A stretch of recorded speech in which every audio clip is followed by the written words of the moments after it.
हामीलाई असर परेको छ। हाम्रो आर्थिक रूपमा चाहिँ हामीलाई असर पर्नु चाहिँ पर्यो होइन। एक सेन्समा चाहिँ कोभिड नआइकन कोभिडको असर पर्यो भन्छौँ हामीले होइन। त्यो चाहिँ सुरुमा अब हामीलाई अलिकति सप्लाई सकहरूबाट सुरु भयो के अरे होइन। अब चीनबाट आउने सामानहरूदेखि लिएर इन्टरनेसनल मार्केटबाट आउने सामानहरूको इम्प्याक्ट अलिअलि सुरुमा पर्यो होइन थोरै। अनि त्यसले गर्दाखेरि हाइड्रो पावर प्रोजेक्टहरू यस्तो यस्तोमा चाहिँ अलिकति इम्प्याक्ट परेको देखिन्छ। त्यसबाहेक अब खाद्यान्नहरू यस्तोमा चाहिँ मेजर इम्प्याक्ट परेको छैन अहिलेसम्म।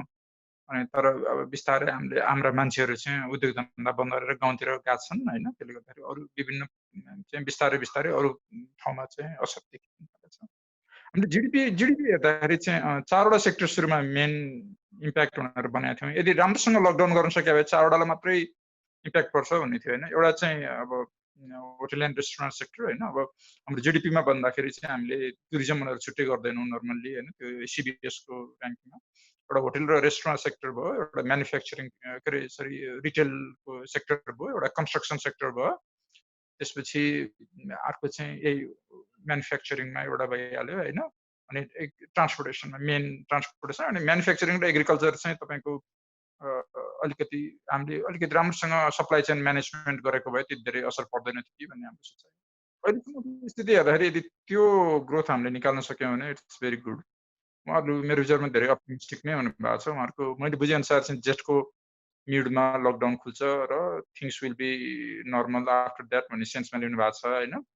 तर कस्तो भने जस्तो कन्स्ट्रक्सन सेक्टरहरू यिनीहरूको चाहिँ एकपटक लकडाउन गरिसकेपछि अहिले हामीले बुझ्दाखेरि के देखिएको छ भने त्यो लेबरहरू मात्र नभएर फोरम्यानहरू पनि गाउँतिर गएको छ भनेर भन्छौँ होइन।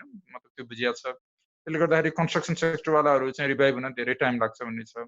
अनि अब रिटेलमा पनि स्पेसली ठुल्ठुलो मलहरू होइन, मुभी थिएटरहरू यस्तो यस्तो चाहिँ रिभाइभ हुन टाइम लाग्छ। उनीहरू इमिडिएटली मान्छेहरू त्यहाँ फर्केर आउन सक्ने सम्भावना अलिक कमै देखिन्छ होइन। अनलेस गभर्मेन्टले चाहिँ म्यासिभ टेस्टिङ गरे भए एउटा कन्फिडेन्स बिल्ड गरे भए हुन्थ्यो।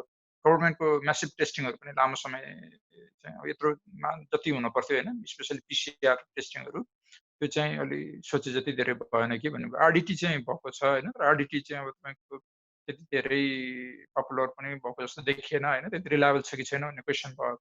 पिसिआरबाट चाहिँ धेरै टेस्ट हामीले गर्न सकेको भए त्यसको चाहिँ पोजिटिभ साइकोलोजिकल इम्प्याक्ट हुन्थ्यो र इकोनोमीलाई रिबाउन्ड गर्न त्यसले हेल्प गर्थ्यो भन्ने देखियो। पियर कुन सेन्समा भन्ने भयो होइन। पियर बाई डेफिनेसन पियर भनेपछि उनीहरूको राम्रो विक खालको इम्प्याक्ट होइन।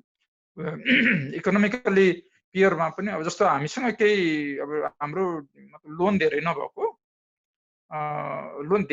भन्नाले विदेशी लोन धेरै नभएको होइन। त्यो रिपेमेन्टमा धेरै टेन्सन लिनु पर्ने स्थिति भएको हुनाले हामीले अलिकति एब्जर्भ गर्न सक्छौँ उनीहरूकै तुलनामा कतिपयको तुलनामा चाहिँ होइन। तर अर्कोतिर चाहिँ हामी कुना काप्चामा बसेको होइन। एक्सपोर्टमा धेरै पर्फर्मेन्स गर्न नसकेको कन्ट्री हो। अनि एक्सपोर्टमा जस्तो कन्ट्री धेरै विदेशी कन्ट्रीहरूले चाहिँ यदि अहिलेको सर्टेन एक्सपोर्ट हबहरू जस्तो चाइना होइन अब यस्तोबाट चाहिँ उनीहरू सबै एकै ठाउँमा कन्सन्ट्रेट गर्नु हुँदो रहेछ। अरू ठाउँमा जाउँ भन्यो भने उनीहरू जाने ठाउँ भनेको भियतनाम, क्याम्बोडिया, बर्मा, मलेसिया, इन्डियाहरू आउँछ होइन। त्योमध्ये केही कन्ट्रीहरू चाहिँ हामीले नर्मली आफ्नो पियर कन्ट्रीको रूपमा लिन्छौँ। जस्तै क्याम्बोडिया भयो होइन, भियतनाम नै एक सेन्समा भयो। र क्याम्बोडिया, बर्माहरू त हाम्रो पियर कन्ट्रीको रूपमा लिइराखेको हो होइन। उनीहरू चाहिँ बेनिफिट बढी लिने पोजिसनमा हुन्छन्।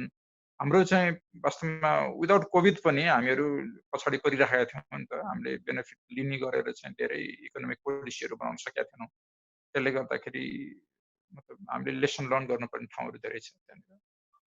हामीहरू उनीहरूको मतलब इकोनोमिक रिभाइभलको पोइन्ट अफ भ्यूबाट हेर्नुभयो भने उनीहरू हामीभन्दा फास्ट रिभाइभ हुन नि सक्छन्। स्पेसली इन्डस्ट्री हाम्रो एफडिआई खास आएको छैन अहिलेसम्म। हामी एकदम थोरै एफडिआई लिएर राखेका छौँ होइन। त्यही भएर त्यही एफडिआई आइसकेको अब एफडिआई पनि नेपालीहरूकै रिडाउट भएको हो कि भन्ने कुरा पनि हुन्छ होइन। त्यसले गर्दाखेरि हाम्रो एफडिआई पर्फर्मेन्स पहिलादेखि नै त्यति स्टेलर होइन। त्यसमा अब त्योभन्दा तल जाने सम्भावना त्यस्तो धेरै पनि छैन टु बी अनेस्ट होइन। तर हामीहरू माथि जानु जस्तो हाम्रो हाइड्रोहरूमा यदि पोलिसीहरू राम्रो गऱ्यो भने हाइड्रो पावरमा इन्भेस्टमेन्ट आउने कि भन्दा यो अब बेसिक इनर्जीको सोर्स भयो होइन। कतिपय कन्ट्रीहरू बङ्गलादेशहरू इभन इन्डिया होइन। अब तिनीहरूको चाहिँ इन्भेस्टमेन्ट आउने सम्भावना खास त्यति धेरै फरक हुँदैन किनभने हाइड्रो पावरको आफ्नै अपिल भएको हुनाले त्यसमा मान्छेहरूले इन्भेस्टमेन्ट गर्न खोज्ने हो होइन।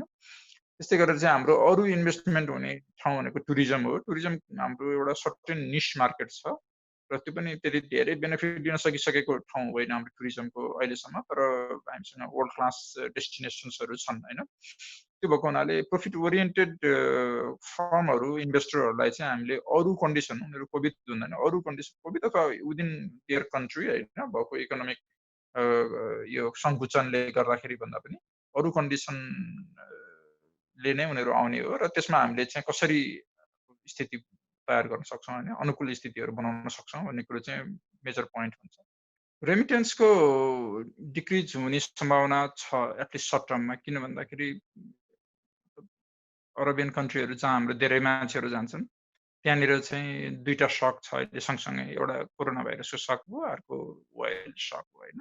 एउटा त्यो दुईटा एकअर्कासँग कोरिलेटेड हुन पनि सक्छन् तर मोस्टली के हो भने साउदी र रसियन केसले गर्दाखेरि अलि मोस्टली अनकोरिलेटेड सक हो त्यो होइन। कोरिलेटेड होइन भन्नाले कोभिड गएपछि पनि ओइलको प्राइस भत्तै माथि आउँछ कि भन्ने कुरो भन्न सकिँदैन होइन। केही हदसम्म आउँछ तर त्यो फ्युचर मार्केटले पहिल्यै त्यसलाई एडजस्ट गरे भएर चाहिँ भत्तै आउँछ कि आउँदैन भन्ने कुरो त्यति क्लियर छैन कि। अनि त्यो अवस्थामा यो अरब कन्ट्रीहरूले चाहिँ कन्स्ट्रक्सन सेक्टरको लागि कस्तो स्टिमुलस प्याकेज ल्याउँछन् भन्ने कुरो मेन इम्पोर्टेन्ट हुन्छ होइन। किनभने अब कतारमा हाम्रो 40-45% नेपालीहरू त कन्स्ट्रक्सन सेक्टरमा छ। कतार आफै पनि रिलेटिभली कम एफेक्टेड कन्ट्री हो भनेर भनिन्छ ओइल प्राइसको उनीहरूको डिपेन्डेन्सी कम भएको हुनाले। तर उनीहरूको कन्स्ट्रक्सन इन्डस्ट्रीको लागि चाहिँ उनीहरूले स्टिमुलस कसरी डिजाइन गर्छन् कतारले युएईले होइन साउदीले यो कुरा अब हामीलाई अलिक इम्पोर्टेन्ट भएर आयो। त्यहाँ जाने धेरै नेपालीहरू त त्यसको भयो। त्यसले गर्दाखेरि अहिले हेर्दाखेरि चाहिँ यदि मतलब त्यस्तो रेडिकल स्टिमुलस प्याकेजहरू आएन भने हामीहरूले एक्सपेक्ट गर्ने चाहिँ त्यहाँनिर उनीहरूले इमिडिएटली आएर गर्दैनन् होला, नयाँ प्रोजेक्टहरू सुरु हुँदैन होला भन्नाले त्यस्तो केही महिनापछि अब हामीले त्यहाँनिर जाने मान्छेहरू कम हुन्छ र फर्केर आउने मान्छेहरू पर्मानेन्टली फर्केर आउने मान्छे धेरै हुन्छन् भनेर असम्सन गर्नु पर्यो। जहाँसम्म मलेसियामा जाने जुन हाम्रो one of the largest employer पनि हो 4-5वटा कन्ट्री हो मेन इम्प्लोयरहरू त होइन मेजर इम्प्लोयरहरू। मलेसियामा के हुन्छ भनेर अहिले भन्न सकिँदैन। उनीहरूको म्यानुफ्याक्चरिङ सेक्टरले बेनिफिटै गर्न सक्छ होइन। चाइनाबाट डाइभर्ट भएर गएको म्यानुफ्याक्चरिङ उनीहरूले चाहिँ त्यो डिमान्डहरू त्यहाँ आउन सक्छ मैले भने जस्तै गरेर। त्यो भएको हुनाले मलेसियाको केसमा it's very difficult to say what will happen होइन। अनि अब कोरिया जापानहरूमा हाम्रो मान्छेहरूलाई चाहिँ धेरै उनीहरूले एब्जर्भ गरे होइन थोरै हो होइन।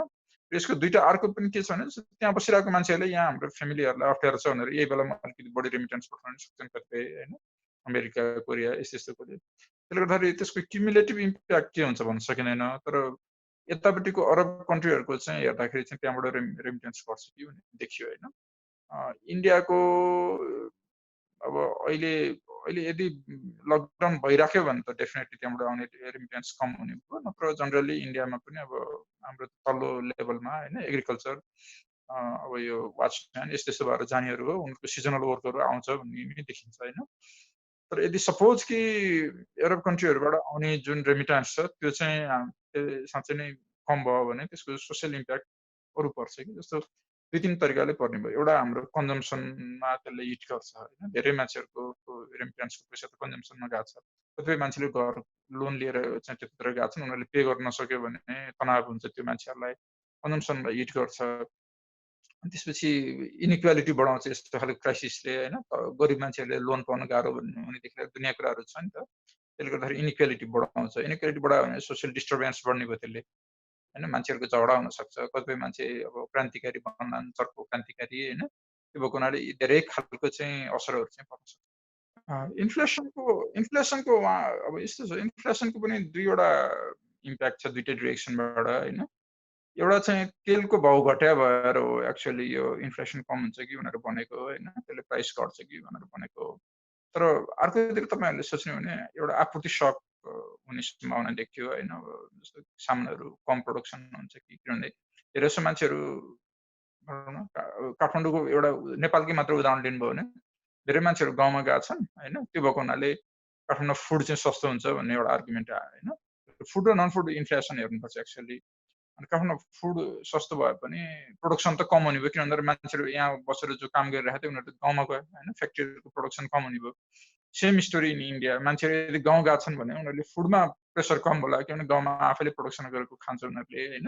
त्यो सहरको इन्फ्लेसन फुडको इन्फ्लेसन कम भयो भने पनि प्रोडक्सनहरू कम भएको म्यानुफ्याक्चरिङको कम भएको हुनाले त्यहाँनिर नन फुडको इन्फ्लेसन चाहिँ हाई हुने भयो त्यहाँबाट होइन त्यो त्यो एउटा कुरा हो अर्को चाहिँ आपूर्ति कम भयो भने र सुरुको स्टेजमा त आपूर्ति कम हुने मान्छेहरूसँग भएको पैसा चाहिँ जस्ताको जस्तै हुने हो भने सुरुको स्टेजमा जुन त्यो पोसिबिलिटी हुन्छ त्यो बेलामा एक्चुअली प्राइस बढ्ने हुन्छ कि त्यो चाहिँ अनि पछि त्यो सिबिएसको जुन एङ्गलबाट आउनु भएको छ त्यसलाई चाहिँ अलिकति केयरफुली हेर्नुपर्छ होइन अहिले यदि इन्फ्लेसन जुन तपाईँले भने जस्तो होइन इन्फ्लेसनको बारेमा चाहिँ उहाँहरूको फोरकास्ट चाहिँ धेरै हुँदैन भन्ने छ त्यो चाहिँ इमिडिएटली मलाई क्लियर छैन होइन आई डाउट द्याट केही एङ्गल छन् जहाँबाट चाहिँ तपाईँले इन्फ्लेसन कम हुन्छ भन्ने देखिन्छ होइन तर क्युमुलेटिभली एग्रिगेट त्यसको इम्प्याक्ट इन्फ्लेसन कम हुन्छ भन्ने नै चाहिँ जस्तो मलाई लाग्दैन इन्फ्लेसन भनेर कुन सेन्समा भनेर वेजबाट एउटा अपर्च्युनिटी कहाँ देखिन्छ भने जस्तो मान्छेहरू एरब कन्ट्रीहरूमा गएनन्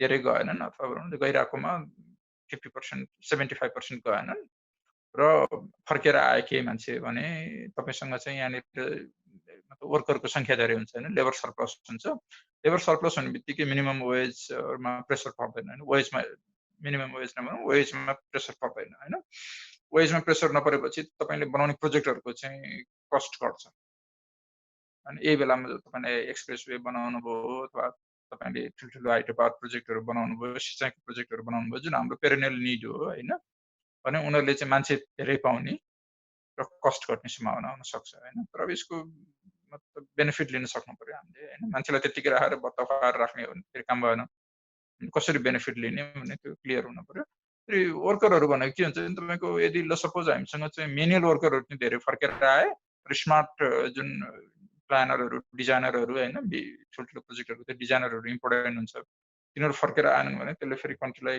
अर्को असर पार्छ कि तपाईँसँग तल्लो लेभलको मान्छेहरू धेरै भयो होइन सबै खालको मान्छेहरू चाहियो नि त उनीहरूलाई कसरी इम्पोर्ट गर्ने कसरी उनीहरूलाई लिएर आउने भन्ने अर्को स्ट्राटेजी हामीले बनाउनुपर्छ मैले हेर्दाखेरि चाहिँ नेक्स्ट 6 मन्थलाई एउटा फोकस हुनुपर्छ होइन त्यो भनेको कसरी यो कन्टेन गर्ने होइन कसरी कोभिडलाई चाहिँ फैलिन नदिने र अर्को चाहिँ इम्प्लोइमेन्टमा होइन मान्छेहरूले खान नपाउने स्थिति भयो भने कसरी यिनीहरूलाई इम्प्लोय गर्ने मान्छेहरूलाई भने त्यसमा चाहिँ एकदम हामी फोकस गर्नुपर्ने स्थिति छ नेक्स्ट 6 मन्थमा हामीले अब जस्तो ल हाम्रोमा त अहिलेसम्म कोभिड आएकै छैन होइन अब 6 महिनाभित्र चाहिँ भ्याक्सिन पनि आउन सक्ला होइन जसरी चाहिँ पिपिईहरू लिएर आउने मास्क लिएर आउने अथवा पिसिआर टेस्टिङ गर्ने भन्ने कुरामा चाहिँ गभर्मेन्ट त्यति टाठो हुन सकेन त्यस्तै गरेर भ्याक्सिन ल्याउने कुरामा पनि गभर्मेन्ट सप्लाई अब किनभने धेरैजसो कन्ट्रीहरूले त आफ्नो पहिला हामीलाई मात्रै राख्छौँ अनि बल्ल बेच्छौँ भनेको छ त्यो चाहिँ भ्याक्सिन बेच्ने कुरामा पनि फेरि त्यहाँनिर अलिकति सजिलो नहोला होइन त्यो चाहिँ त्यो सप्लाईको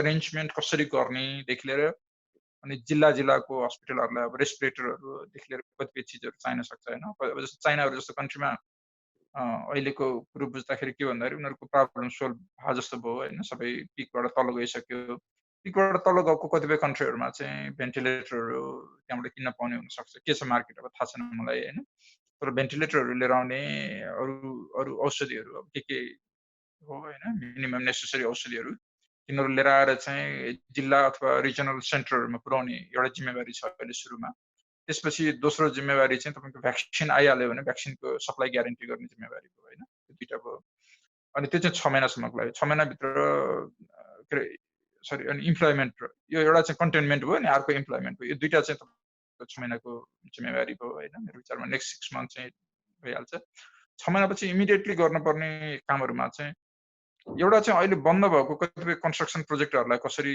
ओपन गर्ने होइन उनीहरूको पनि अब धेरै ठुलो नेगोसिएसनको समस्या हुन्छ होइन भन्दाखेरि अब हामीले 5,000वटा प्रोजेक्टहरू 8 खरबको प्रोजेक्टहरू चाहिँ स्टार्ट भएर त्यतिकै बसिरहेको छ भनिरहेको छौँ होइन सबै म्यासिभ चाहिँ बन्द भएको छ भन्ने छ अहिले तिनीहरूलाई अब रिस्टार्ट कसरी गर्ने भन्ने भयो होइन त्यसपछि अनि अरूमा के भने अब इमिडिएटली हामीले सोच्नु पर्ने चाहिँ स्वदेशी र मेटेरियल युज गरेर गरिरहेको प्रोजेक्टहरूको ओभरअल नै कसरी यिनीहरूलाई इन्करेज गर्ने भन्ने भयो होइन जस्तो खाद्यान्नको होइन खाद्यान्न बेस्ड एग्रिकल्चर बेस्ड उद्योगहरू त्यसपछि गएर टुरिज्म होइन स्वदेशी र मेटेरियलमा आधारित हुने भयो त्यसपछि गएर तपाईँको हाइड्रो पावरको होइन यी सबैलाई चाहिँ कसरी बेलामै ठकेराइज गराउने भन्ने त्यो मेरो विचार नेक्स्ट 6 मन्थ पछिको चाहिँ मेजर इस्यु त्यो नै हुन्छ होइन अब कार्तिकतिर चाहिँ कन्स्ट्रक्सनवालाहरू पनि सुरु हुन्छन् त्यो पनि एउटा इस्यु भयो त्यसपछि थर्डमा आएर अनि हामीले चाहिँ लङ टर्ममा हाम्रो कन्ट्रीलाई कसरी पोजिसनिङ गर्ने हैन इन्टरनेसनली अब यसलाई कसरी चाइनाबाट सपोज फ्याक्ट्रीहरू बाहिर निस्किन थालेको छ भने हाम्रो नेपालमा चाहिँ अब इन्डियामा इन्भेस्टमेन्ट गर्न खोज्ने अथवा इन्डियामा सप्लाई गरिरहेको चाइनिज फ्याक्ट्रीहरूलाई चाहिँ नेपालमा कसरी लिएर आउन सकिन्छ हैन अथवा नेपाललाई कसरी पोजिसनिङ गर्ने नेपालले चाहिँ चाइना र इन्डियाको ठुल्ठुलो कम्पनीहरूसँग कम्पिटिसन गर्ने भन्दा पनि त्यहाँको भ्यालु चेनको पार्ट बन्ने भन्छौँ हामीले हैन त्यो भ्यालु चेनको पार्ट बन्ने हो भने कुन चिजलाई कहाँ कसरी नेगोसिएट गरेर के मतलब ट्रेडमा चाहिँ के फेभरेबल टर्म्सहरू लिएर आउनेदेखि लिएर यी लङ टर्मको काम गर्ने पनि बेला अब त्यसपछि आउँछ कि we have to do it हैन के भन्दाखेरि हामीले के देख्यौँ भने अब केही न केही रूपमा चाहिँ ग्लोबल यो इकोनोमिक युनिभर्सको पार्ट चाहिँ हामी हुनुपर्छ आइसोलेटेड भएर बसेर चाहिँ अब झन् गाह्रो हुँदै जान्छ राष्ट्र ब्याङ्कले अहिले गर्न सक्ने मेन दुईटा काम छ हैन एउटा चाहिँ सबै फर्महरूको क्यास म्यानेजमेन्टलाई चाहिँ अलिकति सहयोग गरिदिने हैन अब ठ्याक्कै बन्द भन्छ हामी त लकडाउन आजको भोलि बन्द गर्ने भनेर भन्यौँ हैन उनीहरूलाई चाहिँ सर्भाइभ गर्न कसरी गर्ने भन्ने समस्या छ धेरै फर्महरूलाई ठुलो फर्महरूलाई पनि क्यास म्यानेजमेन्ट उनीहरूसँग एसेट्स हुन्छ तर क्यास हुँदैन हैन त्यसलाई कसरी युज गर्ने भन्ने चाहिँ अलिक केयरफुली हेर्नुपर्ने स्थिति छ कतिपय फर्महरूको केसमा चाहिँ राष्ट्र ब्याङ्कले चाहने राष्ट्र ब्याङ्क मात्र होइन गभर्मेन्टले चाहने भने चाहिँ तिनीहरूको सप्लाई चेन इन्ट्याक्ट गराएर उनीहरूलाई कन्टिन्युसली काम गर्न सक्ने स्थिति बनाउन सकिन्छ होइन तर यो राष्ट्र ब्याङ्कको डिरेक्ट उबाट भयो तर ठुलो फर्महरूमा चाहिँ उनीहरूले मेन त क्यास म्यानेजमेन्टमै हो र गभर्मेन्टसँग यदि कुनै उनीहरूले कोलाबोरेसन गरेर किनभने धेरै फर्महरूले त लोन धेरै लिएको छ त्यो सेन्समा चाहिँ राष्ट्र ब्याङ्कको इन्ट्रेस्ट छ त्यहाँनिर उनीहरूले जस्तो हाइड्रो पावरहरूलाई सिमेन्ट सप्लाई गर्ने कम्पनीहरू होइन हजारौँ बोरा सिमेन्ट सप्लाई गर्छन् उनीहरूलाई खालि सप्लाई चेन इन्ट्याक्ट गरिदिने हो भने कतिपय अवस्थामा चाहिँ क्यास म्यानेजमेन्टको समस्या पनि हुँदैन होइन त्यो गर्नलाई चाहिँ राष्ट्र ब्याङ्कले नम्बर 1 हेल्प गर्नुपर्ने हुन्छ नम्बर 1 मा चाहिँ नम्बर 2 मा चाहिँ उनीहरूले अर्को हेर्ने चाहिँ सानो फर्महरू जस्तो माइक्रो स्मल होइन यस्तो फर्महरूलाई चाहिँ इन्ट्रेस्टमा अब वेभर गरिदिने होइन पहिला नै हाम्रो कन्ट्रीमा चाहिँ माइक्रो फर्महरूलाई इन्ट्रेस्ट वेभर गर्ने गरे हो म उदाहरणको लागि जस्तो 49 सालतिर के हुन्थ्यो भने 5,000 रुपियाँ 10,000 रुपियाँसम्मको 5,000 रुपियाँसम्म लोन लिने माइक्रो फर्महरूलाई चाहिँ 80% ब्याज वेभर गरिदिने भन्ने यस्तो पोलिसीहरू आइराखेको हो कि अहिले चाहिँ अब 10 लाख रुपियाँसम्मकोलाई वेभ गरिदिनु भने धेरै कस्ट पनि लाग्दैन 10 लाख रुपियाँसम्मको ऋण भनेको जम्मा 10% हो टोटल कमर्सियल ब्याङ्कको लेन्डिङको त्यो भनेको अराउन्ड 3 खरब हो त्यसको 3 महिनाको ब्याज वेभ गरिदिनु भने 9 अरब रुपियाँ जान्छ कि in big scheme of thing यो धेरै होइन होइन राष्ट्र ब्याङ्कले चाहिँ यस्तो खालको इनोभेटिभ कामहरू गर्नुपर्छ कतिपय कुराहरूमा चाहिँ उनीहरूले खालि ब्याङ्कसँग होइन के अरे रिक्वेस्ट गरेर अनि अप्रुभ भएपछि मात्रै लोन के अरे इन्ट्रेस्ट वेभर गरिदिन्छु भनेर भन्यो भने चाहिँ त्यो त्यति राम्रो सुनिँदैन अहिले किन त्यसले चाहिँ बिलिफ दिँदैन मतलब सिस्टमप्रतिको बिलिफलाई इन्हान्स गर्दैन नम्बर 1 नम्बर 2 चाहिँ त्यसले ब्याङ्करहरूलाई रेन्ट सेकिङ गर्न इन्करेज गर्छ कि ब्याङ्करहरू अब तपाईँ ब्याङ्कबाट गएर रिक्वेस्ट गरेर अनि वेभर लिनु पर्यो होइन त्यो भन्दा तपाईँको चाहिँ जुन गभर्मेन्टले गरिदिन पर्ने काम हो त्यो चाहिँ तपाईँले ब्याङ्करहरूलाई चाहिँ त्यो अधिकार दिनुभयो होइन त्यो चाहिँ 10 लाखसम्मको तपाईँहरूको ऋणको चाहिँ 3 महिनाको ब्याज मैले मिना गरिदिएँ भने चाहिँ ठ्याक्कै सक्यो होइन तर अब यदि तपाईँले त्यो गर्नु भएन भने चाहिँ उनीहरूलाई कन्फिडेन्ट हुँदैन उनीहरूले पाउँछ कि पाउँदैन भन्नु हुँदैन उनीहरूको ग्रोथको यताउता चाहिँ उनीहरूले प्लान गर्न पाउँदैन त्यसले चाहिँ समस्या हुन्छ होइन आई थिङ्क राष्ट्र ब्याङ्कले चाहिँ यो दुईवटा मेजर कामहरू चाहिँ इमिडिएटली गर्न सक्छ म आफू चाहिँ ट्रेड डेफिसिट पर्सेसँग आत्तिएको थिइनँ पहिला पनि होइन कस्तो भएको छ भने तपाईँले जस्तो 2060 सालतिरको तपाईँले हेर्नुभयो भने सन् 2003तिरको होइन अथवा 2001तिरको एकतिर तपाईँले हेर्नुभयो भने हाम्रो देशको चाहिँ इम्पोर्टको 50% एक्सपोर्ट जस्तो थियो कि 47%सम्म थियो होइन त्यहाँबाट अनि बिस्तारै घटेर अहिलेको 5%मा आइपुग्यो त्यो मेन कुरो रेमिटेन्ससँग एकदमै कोरिलेटेड छ कि त्यो जुन हाम्रो आयात होइन त्यसले गर्दा कसरी हाम्रो आयात र निर्यातको खाडल भयो होइन अब निर्यात हामीले बढाउन सकेनौँ तर रियालिटीमा के भन्दाखेरि त्यो हाम्रो आयात चाहिँ लोन सोन लिएर आयात गरेको पनि होइन त्यो के भन्दाखेरि मान्छेहरूले पैसा पठाए अब उनीहरूको कन्जम्सन गर्न सक्ने क्षमता बढ्यो अनि गभर्मेन्टलाई नै रमाइलो के भन्दाखेरि केही नगरिकन पैसा आइरहेको छ होइन गभर्मेन्ट त त्यो पुरै डाउन भएर बसिरहेको छ त्यहाँनिर त्यसले गर्दाखेरि सबैलाई त्यो विन विन जस्तो क्षणिक होइन त्यो भयो अनि त्यो भएको हुनाले ओभरअल इकोनोमीमा नराम्रो इम्प्याक्ट पनि पारेन त्यसले नम्बर 1 नम्बर 2 चाहिँ पछि गएर हाम्रो इक्विपमेन्टहरूको पर्चेस पनि राम्रै भएको छ कि 50% 60%को दरले इयर टु इयर इक्विपमेन्ट पर्चेसहरू बढाएको छ प्लेनहरू किनेमा हामीले गएको 15 वर्षमा धेरै होइन प्लेनहरू मतलब निजी क्षेत्रबाट पनि आयो अलमोस्ट 1000-2000 मेगावाट हाइड्रोहरूको टर्बाइनदेखि लिएर सबै चिजहरू किन्यौँ होइन। अब कतिपय हाइड्रोहरू त अझै पनि प्रोसेसमा पनि छन् होइन। त्यो कारणले गर्दाखेरि चाहिँ अब खाद्य उद्योगहरू यिनीहरूको सामानहरू पनि धेरै किनेका छौँ हामीले। त्यसले गर्दाखेरि कस्तो भने रेमिट्यान्सको पैसा भनेकै हाम्रो इन्डस्ट्रियलाइजेसन गर्न युज गर्नुपर्ने चिज हो। बरु हामीले इनफ आयात गरेनौँ कि मेसिनहरू यताउता होइन, खालि यो अब म्याद गुज्रिन लागेको ओरेन्ज जुसमा चाहिँ बढी आयात गरेर होइन, हामीले त्यति राम्रो काम गरेनौँ कि भन्ने क्वेसन बरु अर्को छ एउटा होइन। त्यो चाहिँ अलिकति छ। पछि आयात आफै भनेर म कहिले पनि नर्भस भएको होइन। खालि आयातको नेचर कस्तो भयो, हाम्रो देशको चाहिँ प्रोडक्टिभिटी बढाउने होइन, हाम्रो देशको लङ टर्म ग्रोथमा चाहिँ कन्ट्रिब्युट गर्ने खालको आयात भयो कि भएन भन्नेमा चाहिँ मेरो बढी कन्सर्न थियो।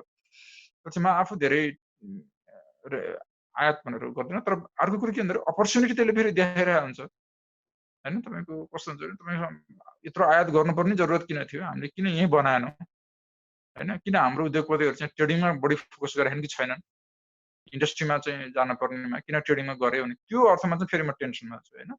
सर्टेन कन्जम्सन गुडहरू चाहिँ आयात नगर्ने, र आयात त तपाईँको मसिनरी कम्प्युटरहरू होइन, यस्तो हाई लेभलको चिजहरू त आयात जति भयो नि आत्तिनु पर्दैन, तर अलि फजुल चिजहरूको आयात चाहिँ बढी भयो भने त्यसमा टेन्सन लिनुपर्छ। अनि त्यो चिजहरू फजुल र अनि यस्तो कतिपय चिजहरू देशमा बनाउन सक्ने चिजहरू हाम्रो उद्योगपतिहरूले किन मौका छपेनन्, किन उनीहरू खालि ट्रेडिङमा बढी लगाएर चाहिँ देशलाई अगाडि बढाउने मौका गुमाछन् भन्ने त्यसमा चाहिँ मेरो कन्सर्न बढी हुन्छ होइन। त्यो चाहिँ त्यसको लागि अब के छ इन्सेन्टिभहरू, हामीले के मिस गरिरहेका छौँ भन्नेमा हामीले बढी जोड दिनुपर्छ जस्तो मलाई लाग्छ। गभर्नमेन्टले त्यसमा चाहिँ कुरो छुट्याइरहेको छ। इभन राष्ट्र ब्याङ्क अघि तपाईँले कुरो गर्नुभयो, राष्ट्र ब्याङ्कले लोन दिँदाखेरि अब ट्रेडर र इन्डस्ट्रियलिस्टहरूको बिचमा फरक छुट्याउनु पर्ने भएको छ। जस्तो अहिले चाहिँ ग्रुपलाई भनेर दिन्छौँ, जस्तो सर्टेन एउटा ग्रुपले चाहिँ लग्यो भने ग्रुपको नाम हेरेर गऱ्यो, तर यहाँ त एकदम पहिलाको एकदमै उद्योगपति राम्रो ग्रुप बनाएर पनि सबै ट्रेडिङमा लगाएको छन् होइन। तिनीहरूलाई चाहिँ हामीले 8% सस्तोमा ब्याज दिने, वेरियाज तपाईँको पोल्ट्री फार्मरहरू होइन, जुन लोकल्ली एग्रिकल्चर बेस्ड इन्डस्ट्री गर्नेहरूलाई चाहिँ 15-20% को ब्याज दिने गरिरहेको छन्, त्यो चाहिँ गलत भएको छ। यस्तो खालको चिजहरू चाहिँ हामीले 10-15 वर्ष अगाडि नै चेन्ज गर्नुपर्ने।